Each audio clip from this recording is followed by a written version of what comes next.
Julio Cesar Peña Peralta. And I had the fortune of being in Cuba. I went with the Kansas City, Kansas Community College Jazz Orchestra, December 16th through the 22nd as a kind of a court photographer for the orchestra.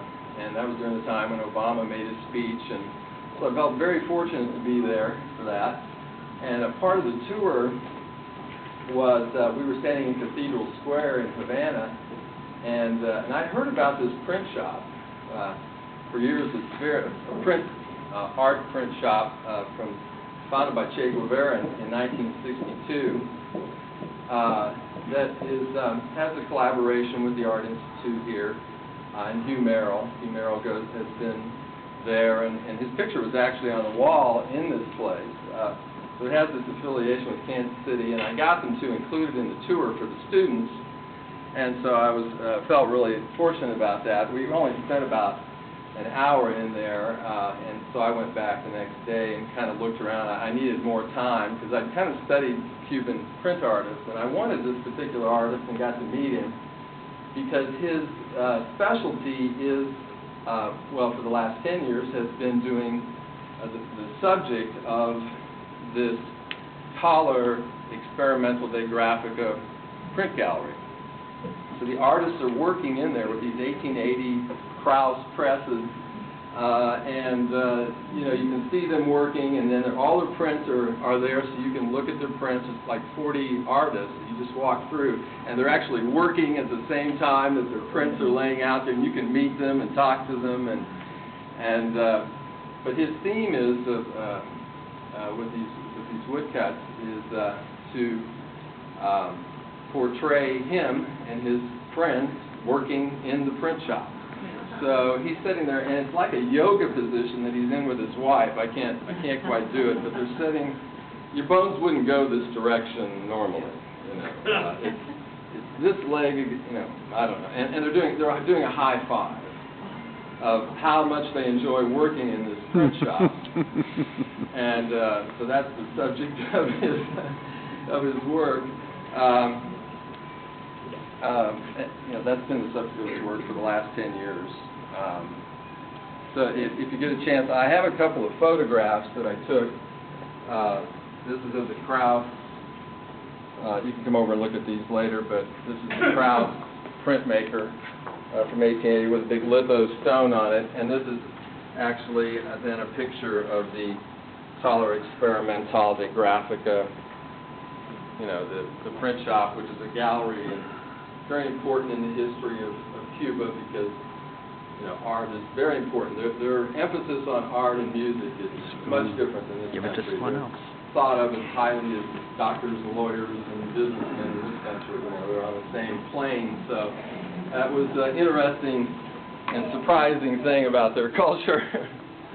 So, and then the last piece is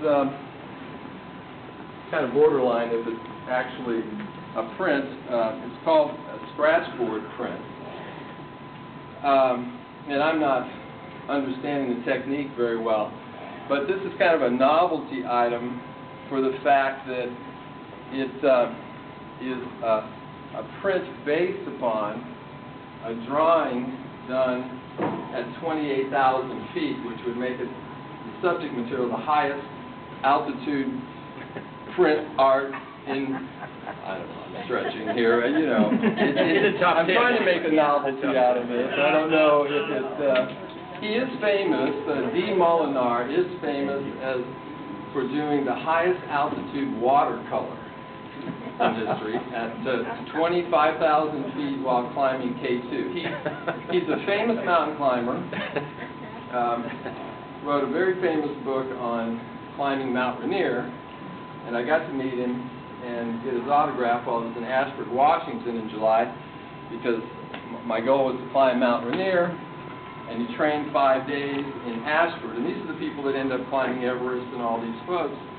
And so in the evening I went downtown to the Ashford Art Gallery, and he was doing a book signing there, and he had these prints, and I got his autograph, and one of the guys that was on the climb, the first team that climbed Mount Everest is the subject among the Americans. The first American team that climbed Mount Everest was in 1963, and they made this they wanted to take a different route than anybody had before, to do it in a novel way, and they made it, but they got caught in a blizzard on their way down, and so this is a drawing of that blizzard bivouac, and it is of Willie Unsoeld warming the feet. Willie Unsoeld is the most famous American climber, warming the feet of Thomas Hornbein, and they all lost toes except for Hornbein.